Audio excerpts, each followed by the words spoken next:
Hi people, Deen Castronovo here. For the next 60 minutes we're going to have a lot of fun, and that's the important thing, fun. I want to show you some double bass techniques that have helped work my legs to get strength and the stamina so I can do some of the fast stuff that I do. And I'm also going to show you some licks from Wild Dogs, Tony McAlpine, Marty Friedman, Jason Becker, Cacophony, and Marty's solo record. Some of the licks that I've done that people have asked me about over the years. Also, I'm doing 3 songs off the new Joy to Foyer record. It's all in this 60-minute thing, so check it out, listen up, have a good time, and let's do it.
we are back. It's time to learn some stuff again. Okay, what I want to show you, I want to show you some exercises that I use to build my legs up and just get some coordination in my legs, get some in my feet, get them going, get them moving so I can do all that wailing fast stuff, you know. It's fun, it keeps you going, it's a good thing. So, what I'm going to show you is a basic situation. I start with flams, and to do flams on your bass drum is relatively simple. It's something you just get on there and do it. So I'm going to start with a pattern that goes flam, right, left, right, left, right, flam, right, left, right, left, right. Okay? So I'm going to show that to you now. Here we go. Watch the footy toes. All right? Here we go. I'm going to do it slow. So here we go.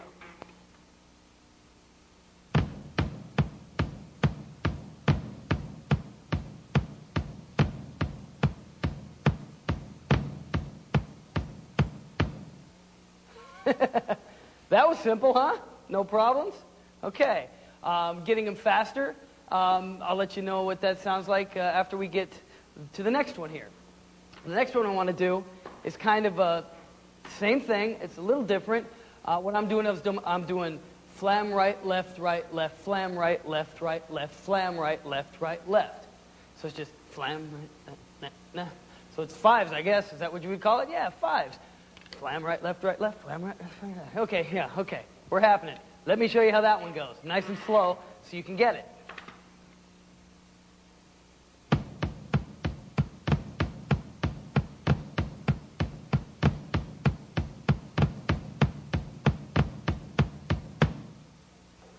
As you can see, pretty simple stuff. But I'll tell you, I guarantee you, it's going to build yourself up, and it's going to also give you some serious coordination. It's worked for me, and I've done it pretty much from the time I started playing double bass. I started probably about, I'd say 15 years ago. I started on a single bass, obviously, so I worked my way into it, and that's one of the things that worked for me, was just going in there and doing those flams, because, man, I'll tell you, after you work on those a little while, your shins are going to hurt, because I know it, and it doesn't feel good, but boy, pain is good for you sometimes. So, I'm going to do them a little quicker for you here, and let you know how they go. I'll do them from gradually slow to a little faster, so you know what's going on. Watch careful.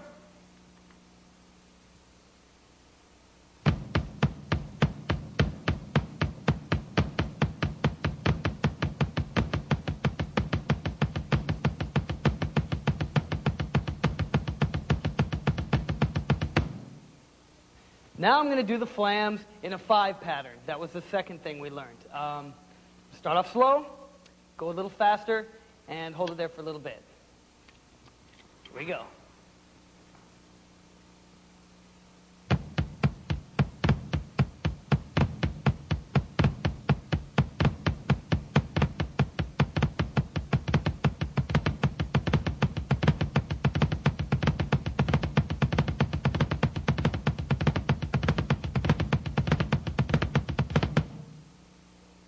So as you can see, it's pretty easy stuff, but it's good for you.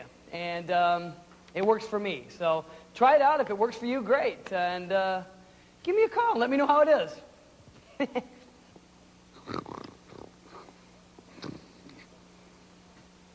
Oh, wow. Oh, taking a nap. Sorry.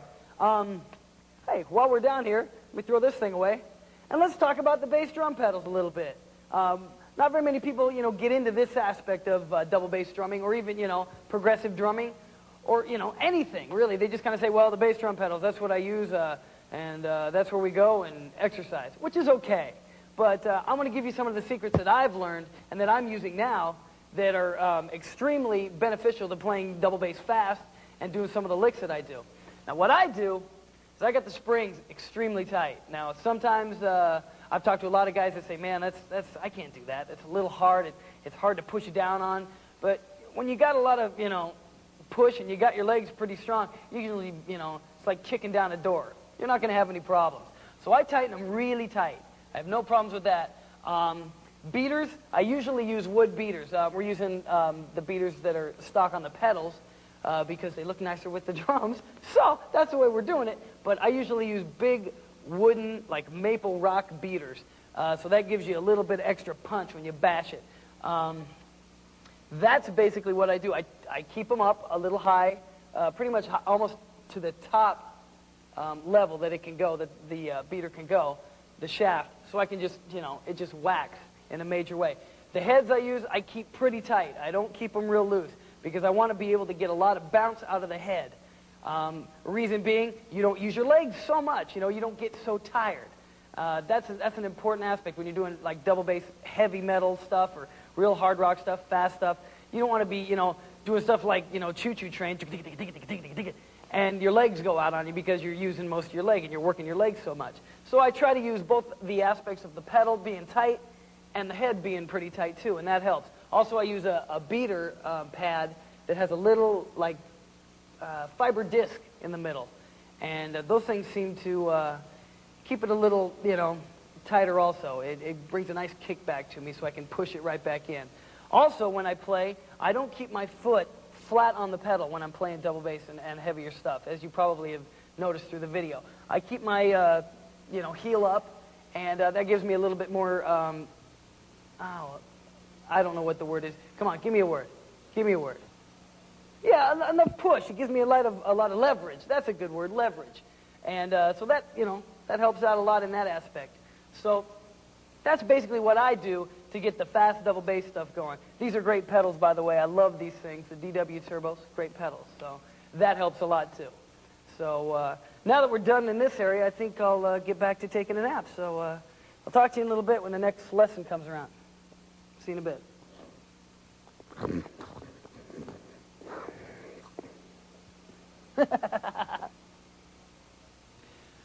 While I've been on the road with Bad English, I've had a lot of questions as to, what did you do on that Tony McAlpine record? What was that lick you did on the second side, the third song or something like that? Or the Wild Dogs record, or Marty Friedman. I've had a lot of these questions, and I figured I would kind of demonstrate some of these licks for you here on this video.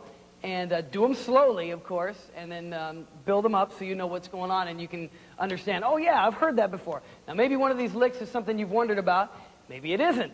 So if it isn't, go ahead and turn it off. You can turn the whole thing off. But if it is, go ahead and listen, I'll just show you some of the things. The first thing I'd like to show you is a really simple lick. Most of these are pretty easy. They just sound really difficult. The first one is off the first Wild Dogs record. And it was on a song called Born to Rock. And I've had people come up, what are you doing right after the guitar solo? You're doing this thing where you do a triplet. We can tell you're doing a triplet. And then you do this thing that nobody understands. It sounds like quads. I said, well, it's not quads. What it is it's a pattern of 5. It's 1, 2, 3, 4, 5, 1, 2, 3, 4, 5, 1, 2, 3, 4, 5. So you're doing 2 on the bass drum, 3 on the tom, 2 on the bass drum, 3 on the tom. But you roll it to where it sounds like quads. And I'll demonstrate it to you slowly. So listen up and tell me what you think.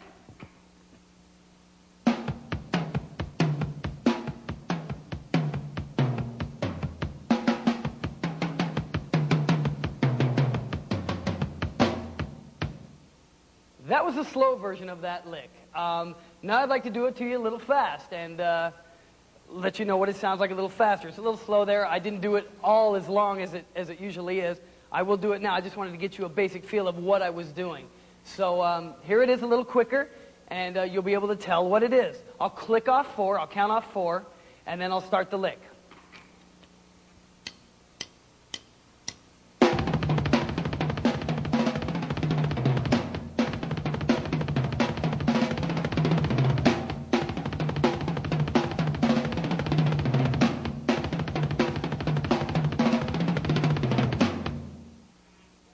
As you can see, pretty basic situation.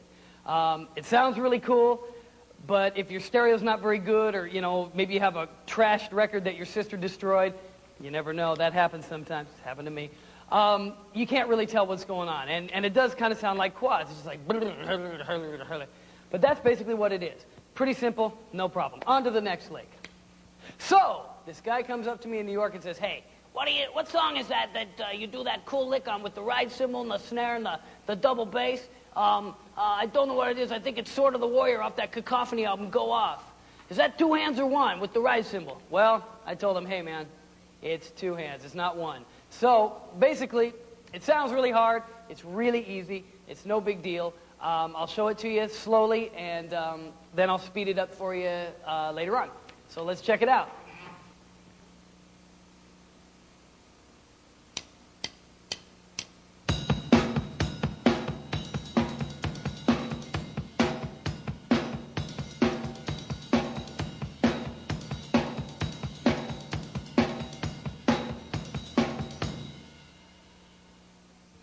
As you can see, not too hard. Pretty easy to do. Now I'm going to try it for you fast, and we'll just go from there. You'll hear it fast. It sounds a lot cooler, faster than slower. Let's try it.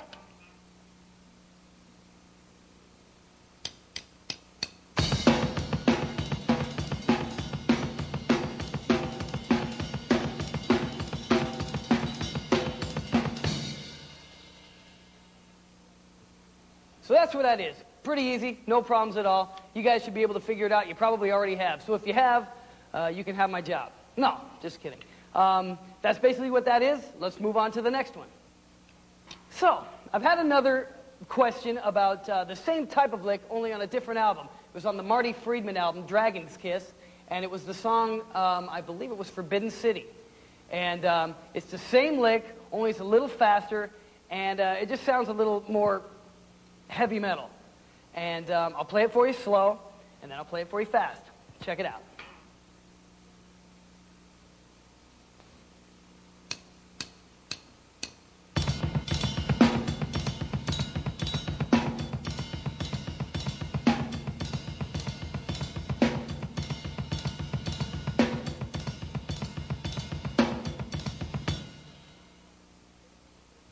Okay, there you have it. Pretty easy, no problems at all. Basically the same thing, only just a little different variation. I'm going to try it for you fast. You'll hear what it sounds like. Pretty neat little thing. Check it out.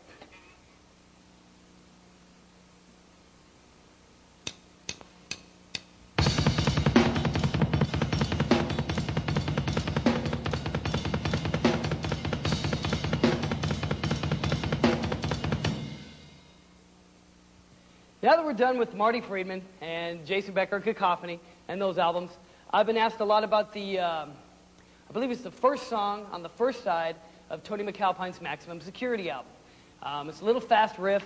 It's kind of neat. It sounds really cool. But then again, it's pretty easy. And I'll show it to you slow, and then again, I'll show it to you fast. So listen carefully.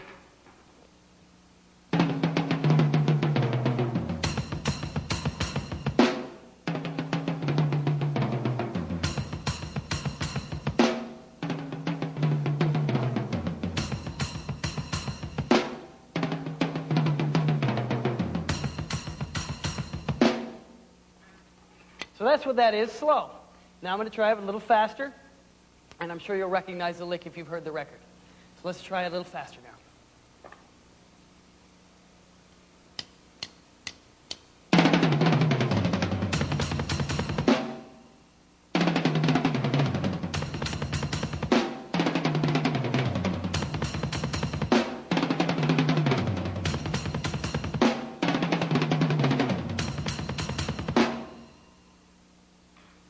This camera over here, nobody ever visits with you, so I'm going to visit with you now over here. That's what it is. Pretty self-explanatory, easy lick to do. It just takes, listening. I'm sure you guys figured it out already, so, it didn't take me to really show it to you. It just sounds real neat, and it sounds real difficult, but it's not. So, on to the next one. Now I'd like to do something that I did on the Tony McAlpine Maximum Security album. It was on the ending of King's Cup, and what it was kind of a six-figure lick, which was 4 in the hands, 2 on the feet. So you're going 1, 2, 3, 4, and then 5, 6 on the bass drums. Then 1, 2, 3, 4, 5, 6 on the bass drums. Only you're alternating your right hand from the snare drum to the floor tom and back. So you're going, well, I'll show you. What do you say? I'll do it slow, and then I'll do it fast. Watch.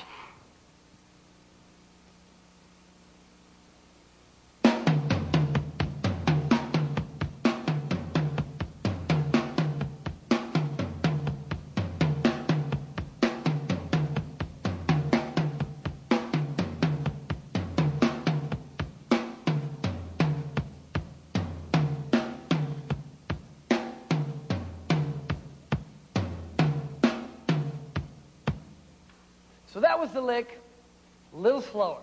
Now I'm going to do it a little faster, but what I did on the album was I did a lot of variations on that lick. So you can experiment and try it at home, do different variations with either the floor tom or the high tom or even the snare drum and the high toms, whatever you want to do. I'll do it the way I did it on the record. First I'm going to do it the way I just showed you, at a faster pace, and then I'll do it the way I did it on the record. So you'll be able to tell the difference. Let's check it out.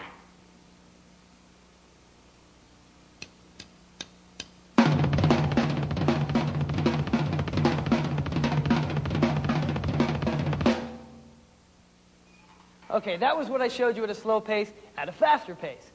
Now I'm going to do what I did on the record, which for me is a little hard to explain because it just came out. It was very spontaneous, and it was kind of like spur of the moment. Whatever came out, which was pretty lucky for me, I guess.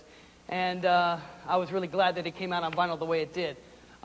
It's a little difficult for me to tell you how it went and how I did it because, I'll be honest with you, I don't know. It just came out. So listen to it and just try some variations on it and see what you come up with.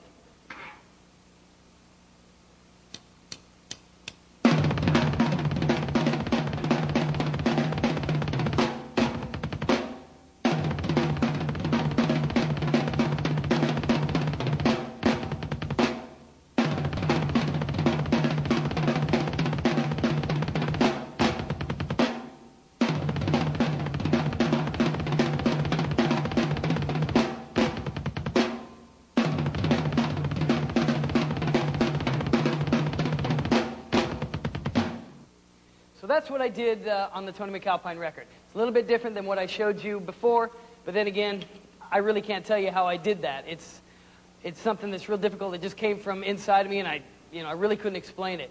I've never really learned to read music. That's something I'd like to do in the future. So if any of you out there read music and read it well, give me a call. I could use the help. Thanks. Appreciate it. On to the next lick. Okay, there's one more lick I want to show you. And it's off the Cacophony Go Off album again. It was something in a song called ESP, and it's during one of the breakdowns, and I'm doing something really fast on the high tom, the snare drum, and the bass drums, extremely quick, and it sounds really strange. But if I break it down for you and show it to you slow, you'll understand it. Most of the stuff I do is combinations between feet and hands, so it's just a question of being creative and using different drums and cymbals and stuff like that. That's what makes the chops different and sound really strange. So I'll do it for you slow, and then I'll do it for you faster.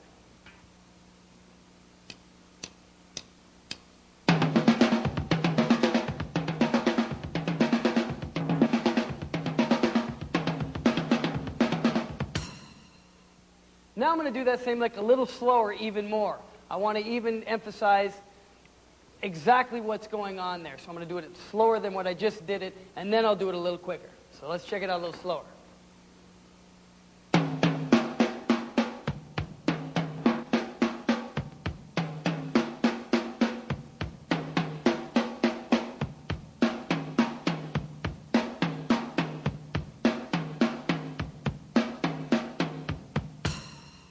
So again, I'm going to show it to you a little faster. Now what I did just there, both the medium and the slow speed, are a little different than what I did on the record, but you'll get a general idea of what I'm doing. And you'll probably be able to figure out the rest of it if you go buy the record or something. If you already have it, you probably have already figured it out. But this is what it is, a little faster.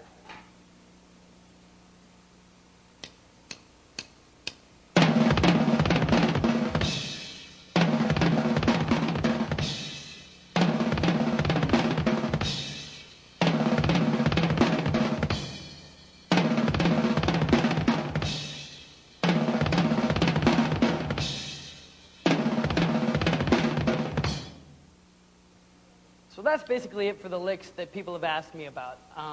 There's a few others I'm sure that people have asked me about, but I really can't figure a lot of them out. Like I said, a lot of it comes from inside. I'm sure as with a lot of drummers, it's just a question of feel, and whatever comes out, it's very spontaneous for me when I play in the studio. Even when I play live, if I come up with something that I think is, wow, that was really cool, can I remember it? Probably not. My drum tech will say, hey, that was really neat, but you'll never remember it again. And he's probably right. I think that's a good way for a drummer to be, because once you get that type of thing to where you're flowing from the inside to the outside, then you're starting to get really creative and you're starting to look within yourself to find your creativity instead of like looking into records and looking into stuff like that. I've, done both actually. I mean, obviously, nothing that I've done is new or different really. It's just variations of different things that I've heard, and kind of whatever comes out just comes out. So experiment, do your best, work at these things, and come up with your own stuff, and I'm sure you do that. Work with whatever I've got, the patterns that I've used, and you can probably come up with dozens of things for each pattern. Different things, with the cymbals, or, with the toms, anything. You got numbers of things. It's really limitless. So just use your imagination and go for it, and good luck.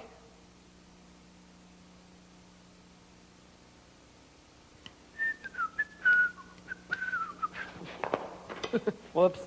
Sorry. Oh, hey, how you doing? Hey, let's talk about the seat a little bit here. Not very many people get to talk about the seat, so I figured, hey, I think that's an integral part of the drum kit, because that's basically where you're going to have to be all night long if you're playing, You're doing the big gigs, it's going to take you forever. It's going to be sitting there for a long time, so you better get used to that, right? Well, I'll tell you, when I was younger, about 16 or 17, when I was in a band called Wild Dogs, my seat was really high. I almost sat up to where I was standing up. And for me, the reason I did that was my legs were not strong enough to really sit down low and get the maximum, leverage I wanted out of my legs and the bass drum pedal. So I sat up higher, and it was almost like running in place, basically. I sat so high that my legs were almost like this. I mean, like parallel. It was like almost, it was a trip. So I played like that for years and years, and slowly but surely, as soon as I, graduated and got a little older and started, joining different bands and playing different styles of music, I sat a little lower each time. And now I'm sitting about as low as I want to, which is, and, I'm getting a good feel out of it. So the way I sit is about this high. I've got my legs almost parallel to the ground. It's just a little bit arced, so I can have a good strong, push from my legs. I'm getting most of my leg working instead of, when I'm standing up so high, it's almost like, using your calves and stuff. I find it a lot easier now to play the faster stuff when my seat is lower. I've seen a lot of guys play with their seat almost like level to the ground, which to me is unbelievable. But like, for instance, Tommy Aldrich, we toured with him with Whitesnake for 3 or 4 months. And it was phenomenal. He sits so low, and his legs work like machines. They're like little pistons. It's unbelievable. And for me, it works the same way, only I need just to get a little bit higher because I'm a little taller than he is. So for me, to keep the seat, at a pretty even level, having your legs almost parallel works for me real well. When you sit a lot higher, like I said, you're not getting the maximum use out of your legs that you should. So a little bit talk about the seat. There you go. Try it. See if you like it. If you don't, sit higher. If you don't, sit lower. It's all personal preference, really. So check it out and see how it goes.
These are kind of cool, aren't they?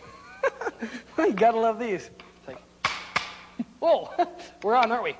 Expensive studio time. I better get to work. Hey, the next segment we're going to have is going to feature myself with Brad Russell, a bass player, probably one of the best bass players I've ever worked with.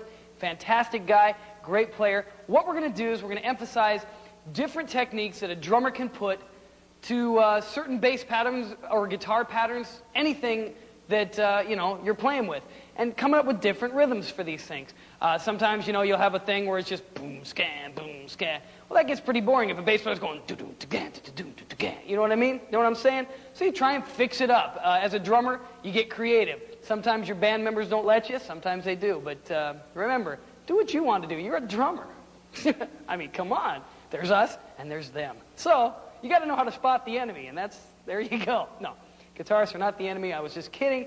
So that's basically what we're going to do. Just emphasize what a drummer can do to make a song better for himself and for the band, for that matter. So let's check it out, and check out Brad Russell, too. He's pretty smoking. Not good for a drummer to have happen. Squeedly-doot-dee, it's the cornfield in me. Hey, you gotta love that, huh? Next, we're going to do something here that I've had the pleasure of doing a lot of times with the records that I've done with Mike Varney and Shrapnel Records. And that's create different rhythms upon a guitar riff or bass riff that one of the guys comes up with. So I get to come up with different and interesting and weird and obscure beats to try and fix or tasty up the stuff that I'm doing, so I have a little bit more fun. I could do the straight, simple rhythmic thing, but I like to go out there a little bit and be goofy, because that's just the kind of guy I am. So what we're going to do here is we got my bass player friend here, Brad Russell, the man, the myth, the bass cat. And what we're going to do is he's going to show us a nice little riff, whatever it may be. You never know. And he's going to come up with something really cool, and I'm going to put 3 different rhythms to that same riff. And we're just going to try that and see where it goes. And the first thing we're going to do is kind of a shuffle thing. I'm going to do a shuffle thing with the drums, and he's going to do this really out there, obscure funk, bass, riffing thing. And we're going to just listen to what he does here and see where that goes.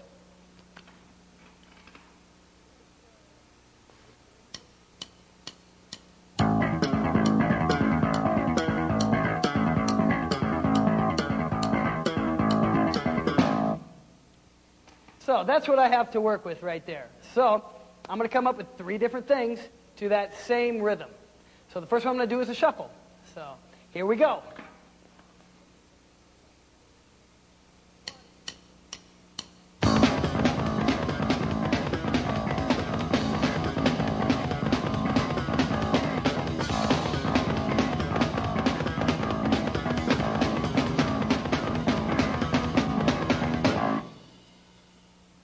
Now, that was one way to go about it. Now I'm going to try something a little different. Something a little bit more straight, more rock and roll. I mean, as far as just straight ahead rock and roll.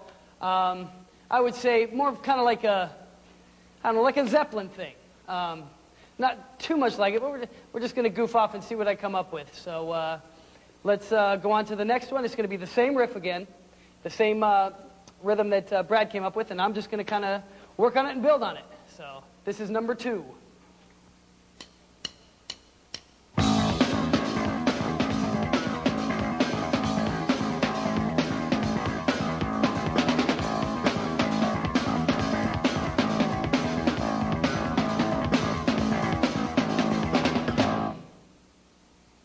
Now, the next one we're going to do is a little bit different. It's going to incorporate the tom-toms, my splash cymbals, my China cymbals, and my ride cymbal, and my double bass.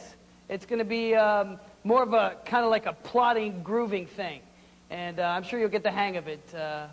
And this is what it sounds like.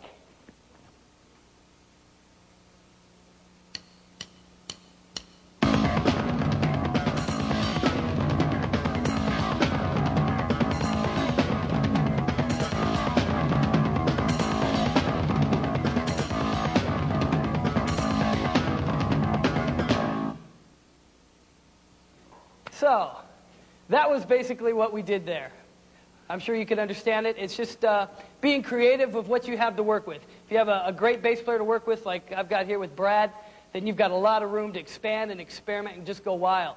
So, you know, just use your imaginations and have a lot of fun with it. That's basically what I do. When I go in to do these records, I just go in with a positive attitude, and I intend to have a good time and challenge myself and see what I can come up with. And if I don't, I usually get a knife and kill myself. So we're okay. I'm alive. I must be okay. Okay, now we're going to try something else, the same thing. Brad's going to do more of a Zeppelin riff, more like a kind of a bluesy rock riff on the bass. And I'm going to come up again with 3 different rhythms that I can come up with that rhythm, or with that bass thing. So, Brad's going to do it. I'm going to count it off, and you're going to hear Brad first.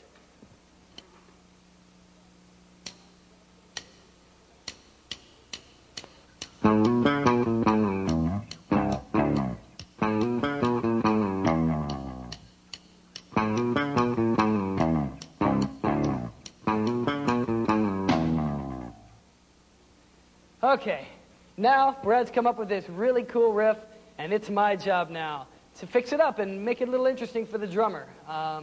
So the first thing I'm going to do is just kind of a straight thing, just kind of playing along, almost like Led Zeppelin, just, you know, straight Bonham, just groove.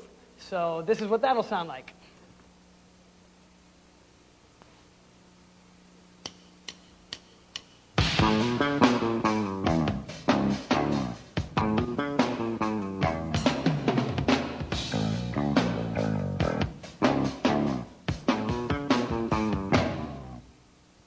As you can see, that was a pretty easy thing. Wasn't too hard, wasn't too strenuous, just a straight-ahead riff along with what Brad was doing. This time, we're going to do the same riff, only I'm going to take it out a little bit. I'm going to do something that the beat just keeps going all the way through. Doesn't change, doesn't do any accents, just do. You'll see. You'll check it out. It'll be a nice thing.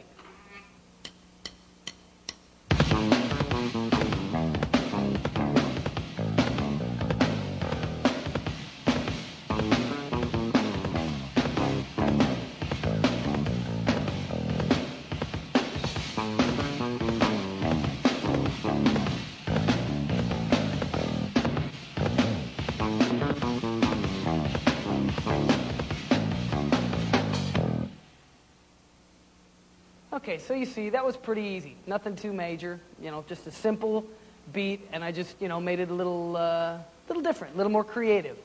The next thing we're going to do is kind of trade off licks. It's going to be the same rhythm for 4 measures, and I'm going to be doing a double time beat, and then after I do 4 measures and do some chops, Brad's going to come in and do a funk thing, and then he's going to do some chops, so you get to see what this guy can do. It's pretty amazing, so let's check it out.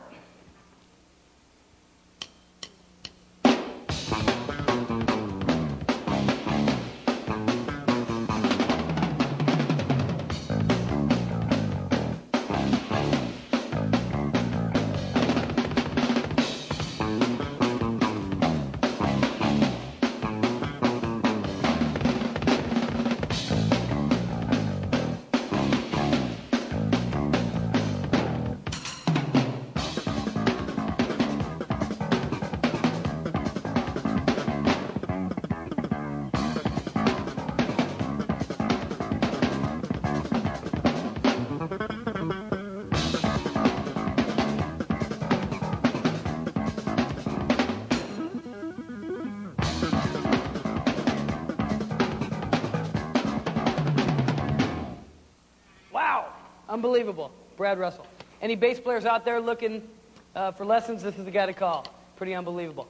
What we're going to do now is we're going to do something a little bit more mellow, a little bit more on the lighter side. Still technical on the drums, just a nice little hand tapping technique that Brad's going to do. And I'm going to kind of, you know, do a little bit of cymbal things, a little kind of a Latin beat. And what we're going to do after that is go on into more of a kind of flamenco rhythm thing.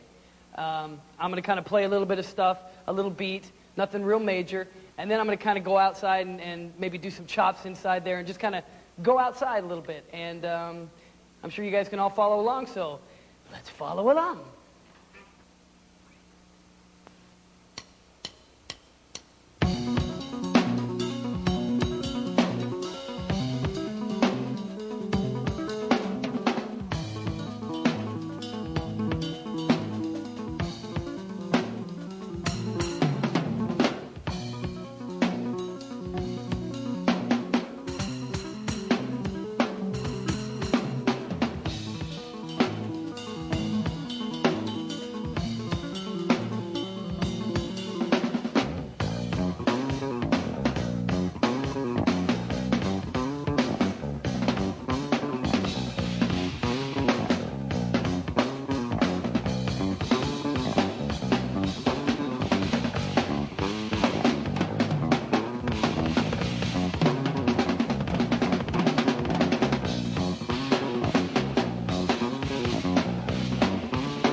I hope we've showed you a little bit more about being creative in a band situation, playing with a bass player. You know, just approaching different styles as creatively as possible. The reason I decided to put this in the video was because so much today there's an emphasis on commercial music, and everything has to be a certain way, and there's a certain formula that you have to go by. And to me, that can stagnate and sterilize your playing. I think that when anybody tells you that there's rules that you have to go by, and there's a certain, you know, strict formula that you have to go by, they're wrong. There are no rules. There's never have been any rules. I mean, as far as I'm concerned, I'm sure Brad can tell you the same thing. When you got rules, you know, your musicality is done for. You can't play. You can't do anything you really want to do and be creative about it.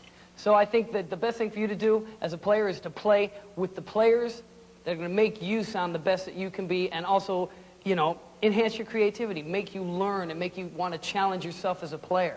Because the more you do that, the better off you're going to be, the better you're going to play with. If you're playing with a band right now that's more of in a straight rock and roll form, look for other guys to play with, you know, on top of that, on the side. I used to do it, and it actually helps. You know, it's like, that's what I'm doing now. I'm playing with Bad English, and I'm also, you know, doing Mike Varney records and keeping my chops up and challenging myself. Brad, I want to thank you, man. It's been a pleasure playing with this guy, man, and you guys look for him. It's going to be a serious force out there someday. Anything you have to say, Brad? It was just a pleasure playing with you. Had a great time. Great, man. And I'll give you the $10 and the pizza later. Okay. Domino's guy's coming. The Domino's guy. We're happening, man. So take care. On to the next lesson.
Don't tell me I can't talk. I mean, that's ridiculous. Drummers are supposed to talk. They're hyper. They're energetic. I mean, they're the backbone of the band anyway, aren't they? Hey, anyway, not to put anybody else down, but I hope you liked the video as much as I did. I had a lot of fun doing it. I hope to see you out on the road with Bad English in 1991, 92. If you have any questions, feel free to come up and talk to me. You know, I'll be sure to answer anything you've got, and hopefully I'll use it on the next video. This is the first video I've ever done, so it's been quite an experience. A lot of work, but I'll tell you, a lot of fun. And I hope to see you out there. Take care of yourselves. God bless. I love you. And I better clean up this farm. So enough gabbing. I mean, that's what the tape was all about anyway. Let me clean this up. Any of you guys want to help? I could use the help. I mean, I got to shuck all this stuff by Christmas. You know, I'll pay you. You know, 20 cents an hour and pizza. It's worth it, isn't it? Really? I mean, it's not that bad. Come on. Come on and help. I'll give you drums, okay? You want drums? I'll give you drums. I got plenty. Okay? Come on. You can come to my house. I'll cook you food. You know, you can visit with my wife. You know, it'll be great. We'll have a good time. All right. Come on. Don't just stand there. Let's go. Please? What, do you want me to get on my knees? Man.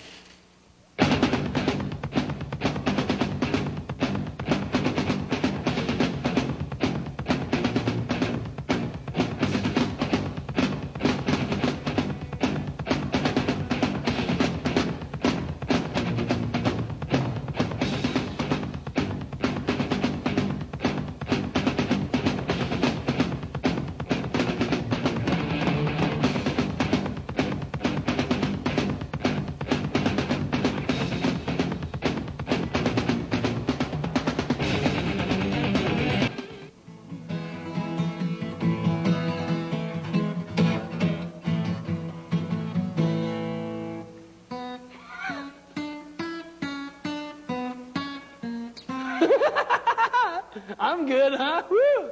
You gotta love that, man.